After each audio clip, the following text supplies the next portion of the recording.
Assalamualaikum warahmatullahi wabarakatuh. Perkenalkan kami dari kelompok 10 mata kuliah akuntansi perbankan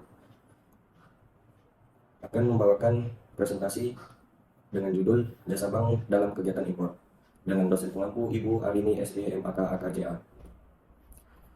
Sebelum memasuki pengertian dan pembahasan tentang jasa bank dalam kegiatan impor, saya akan memperkenalkan nama anggota tiap kelompok 10.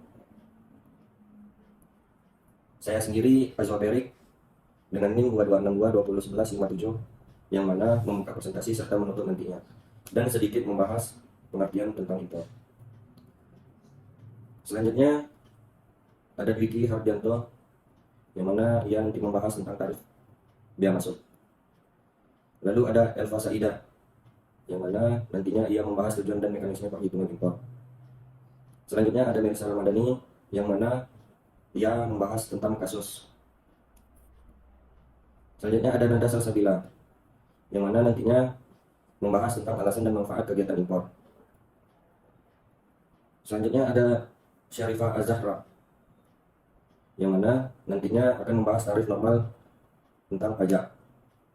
Nah, saya di sini akan membahas sedikit pengertian tentang impor. Pengertian tentang impor merujuk pada peraturan pemerintahan nomor 10 tahun 2021. Impor merupakan kegiatan memasukkan barang ke dalam daerah pabean wilayah Republik Indonesia. Memasukkan barang atau jasa dari luar negeri atau daerah pabean bertujuan untuk diedarkan ke dalam negeri atau daerah lalu lintas bebas dalam bentuk jasa yang diterima dari luar negeri, yaitu seperti asuransi, transportasi, tenaga asing juga diperhitungkan sebagai impor. Pada umumnya, pembelian barang impor merupakan barang-barang yang tidak dapat diproduksi di dalam negeri. Kegiatan impor, barang dilakukan guna mendapatkan keuntungan. Keuntungan yang diperoleh yaitu harga barang impor yang dijual biasa lebih murah daripada barang atau jasa yang sama dengan barang yang diproduksi dalam negeri. Baiklah, ada beberapa alasan suatu negara melakukan kegiatan impor.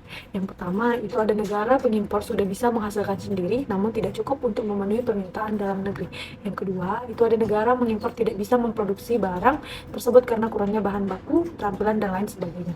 Kegiatan impor dapat memberikan manfaat serta kerugian, terutama untuk produsen di dalam negeri, karena bisa kalah bersaing dengan produk impor, baik dari sisi harga maupun kualitas.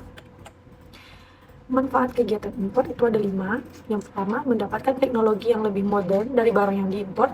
Yang kedua, suatu negara dapat fokus memproduksi barang atau jasa tertentu. Yang ketiga, mengendalikan inflasi karena barang impor lebih murah. Yang keempat, mendapat barang atau jasa yang tidak bisa dihasilkan di dalam negeri. Yang kelima, mendapatkan pasokan bahan baku untuk industri di dalam negeri. Perlu diketahui bahwa tidak semua produk atau barang bisa masuk sebagai barang impor, karena pihak Rektorat Bea Cukai sudah menetapkan peraturan apa saja yang diperbolehkan dan melarang barang impor.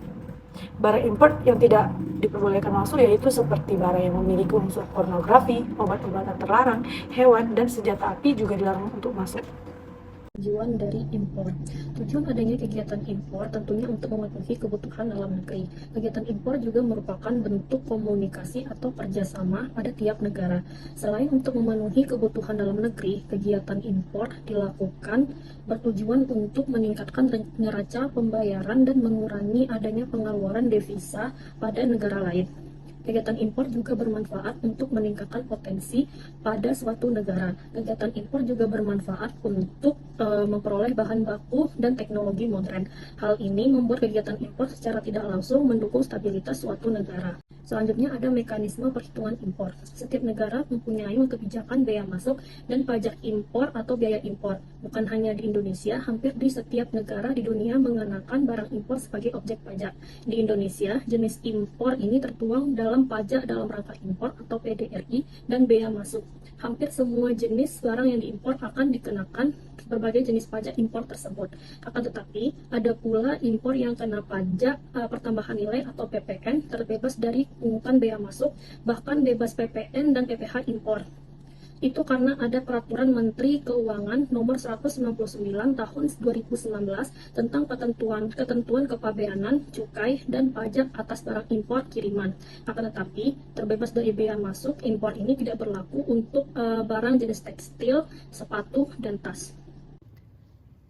ketentuan impor terbaru terkait barang kiriman yang diatur dalam Peraturan Menteri Keuangan Nomor PMK 199 atau PMK 010 2019 ini sudah berlaku per 30 Januari 2020. Dalam aturan ini, bea cukai menyesuaikan nilai pembebasan bea masuk atas barang kiriman yang sebelumnya 75 USD menjadi 3 USD per kiriman, baru terbebas dari bea masuk. Sesuai PMK 199 2019 tersebut, maka ketentuannya adalah 1.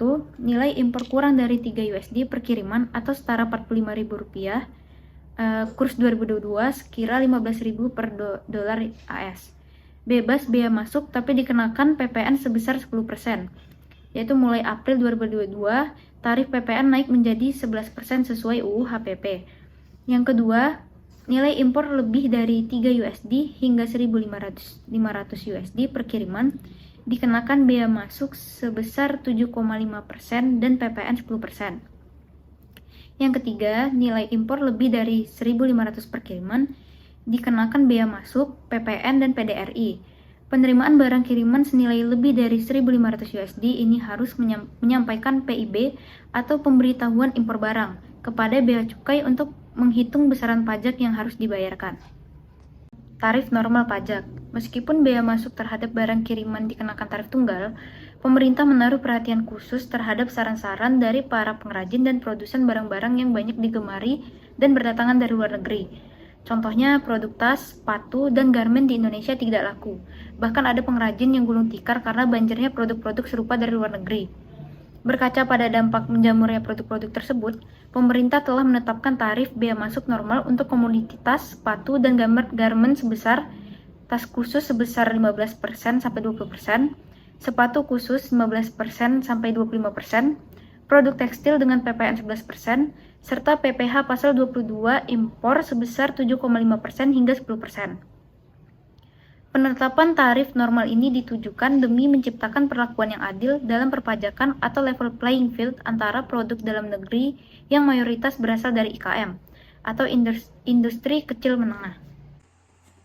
Contoh kasusnya tarif bea masuk dan PDRI, pajak dalam rangka impor. Penentuan tarif bea masuk dan PDRI untuk barang tertentu seperti tas, sepatu, dan produk tekstil yang melebihi threshold 3 US dollar. Masing-masing dikenakan besaran bea masuk 15 sampai 20%, 25 sampai 30%, dan 15% sampai 25%. Dengan tambahan PPN 11% sesuai Undang-Undang HPP nomor 7 tahun 2021 dan PPh 22 7,5% sampai 10% sesuai dengan Harmonized System. Untuk barang khusus yaitu buku ilmu pengetahuan bebas dikenakan bea masuk 0%, PPN 0%, dan PPh 20 impor 0%. Dengan kata lain, tidak dipungut pajak apapun. Contoh perhitungan bea masuk untuk menghitungi pajak impor atau bea cukai 2022. Pak Klik impor tas olahraga dari Prancis senilai 1.000 US dollar dengan bea asuransi 10 US dollar, biaya pengiriman 20 US dollar. Jawabannya, karena sepatu bukan merupakan barang yang tergolong mewah, maka sepatu yang diimpor Pak Klik tidak termasuk barang kena PPN BM atau pajak pertama nilai barang mewah. Maka hanya perlu membayar sejumlah tarif PPN impor dan PPh 22 impor. Tas olahraga yang diimpor Pak Klik memiliki kode AS 43040091, maka tarif bea masuk sebesar 20%. Kode HS yang dikatakan di dalam slide ini merupakan kode yang digunakan untuk mengklasifikasikan produk yang ada di dalam transaksi ekspor maupun impor. Klasifikasi produk tersebut juga memuat tarif yang dikenakan dari produk tersebut. Kode ini bukan hanya digunakan di Indonesia tetapi digunakan oleh seluruh negara yang ada di dunia. Kode ini dibuat oleh WCO atau World Customs Organization. Selanjutnya kita akan masuk ke perhitungan nilai bea masuk. Harga tas, biaya asuransi dan ongkos kirim yang sudah kita dapatkan di soal tadi kita masukkan ke dalam perhitungan ini. Harga tas atau kos sebesar 1.000 US dollar, biaya asuransi atau insurans sebesar 10 US dollar dan ongkos kirim atau freight sebesar 20 US dollar dijumlahkan untuk mendapatkan nilai pabean dari produk yang diimpor. Jadi 1.000 US dollar ditambah 10 US dollar ditambah 20 US dollar mendapatkan nilai pabean sebesar 1.030 US dollar. Nah, nilai pabean ini masih dalam kurs mata uang USD. Kita akan merubahnya ke dalam bentuk rupiah. Jadi, kita kalikan dengan kurs mata uang dengan asumsi kurs mata uang per US dollarnya yaitu sebesar Rp15.000. 1030 US dollar dikalikan dengan Rp15.000 mendapatkan total nilai pabean yaitu sebesar Rp15.450.000. Kemudian, nominal Rp15.450.000 itu dikalikan dengan tarif bea masuk yang sudah kita dapatkan dari slide sebelumnya, yaitu sebesar 20%. Jadi, Rp15.450.000 dikalikan 20% tarif bea masuk, mendapatkan hasil yaitu jumlah bea masuk yang harus dibayar yaitu Rp3.090.000. Maka, total nilai impor tas olahraga yang kena bea masuk yaitu total harga ditambah dengan bea masuk Rp15.450.000 ditambahkan dengan Rp3.090.000 didapatkan hasil yaitu Rp18.540.000. Setelah menghitung nilai bea masuk dari produk tersebut, kita selanjutnya menghitung pajak dalam rangka impor atau PDRI dari produk tersebut. Karena produk tersebut bukan merupakan barang yang tergolong mewah, maka kita hanya perlu menghitung PPN dan juga PPh pasal 22-nya. Pertama kita akan menghitung PPN-nya. Nominal PPN kita dapatkan dari nilai impor dikalikan dengan tarif. Nilai impor tas olahraga tersebut sudah kita dapatkan yaitu Rp18.540.000 dikalikan dengan tarif PPN. Tarif PPN ini mengalami perubahan dari tahun sebelumnya yaitu 10% dan mengalami kenaikan sebesar 11%. Maka Rp18.540.000 dikalikan dengan tarif PPN 11%, maka didapatkan jumlah PPN-nya yaitu Rp2.039.400. Nominal PPh pasal 22 didapatkan dari nilai impor dikalikan dengan tarif PPh impor.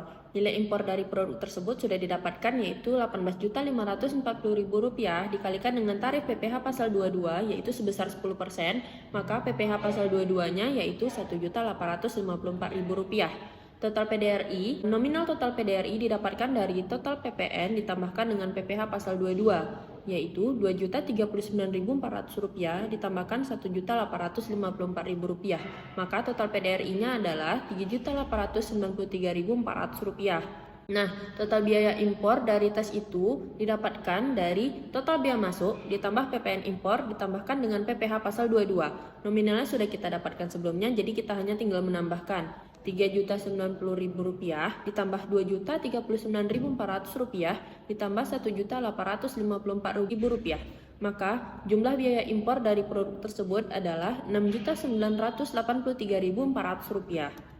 Dari perhitungan yang sudah kita lakukan, maka kita bisa mengetahui berapa uang yang harus dikeluarkan Pak Keli untuk membeli tas olahraga tersebut yang berasal dari Perancis. Harga tas olahraga tersebut adalah Rp15.450.000 ditambahkan dengan nilai bea masuk yaitu Rp3.090.000 dan ditambahkan PDRI-nya sebesar Rp3.893.400. Maka uang yang harus dikeluarkan oleh Pak Keli adalah Rp22.419.000. Nah, berakhir sudah presentasi yang kami sampaikan, yang kami jabarkan.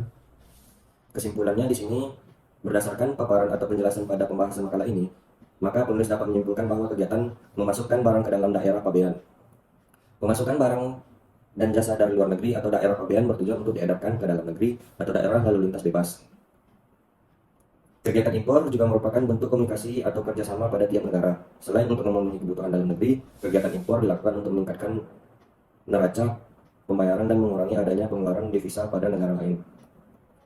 Akan tetapi, pada pula barang impor yang kena pajak tambahan nilai atau dimaksud dengan PPN terbatas dari pungutan bea masuk, bahkan bebas PPN dan PPh impor. Nah, saran dari kelompok 10 menyadari bahwa penulisan karya ilmiah makalah ini jauh dari kata sempurna. Maka, masa yang akan datang penulis akan lebih fokus dan detail dalam menjelaskan makalah ini dengan sumber-sumber yang lebih banyak yang akan tertuang pada isi pembahasan dapat dipertanggungjawabkan. Pada pembuatan makalah ini masih terdapat banyak kesalahan-kesalahan.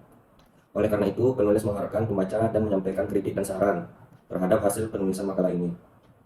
Cukup sekian dari kami kelompok 10. Mohon maaf. Wassalamualaikum warahmatullahi wabarakatuh.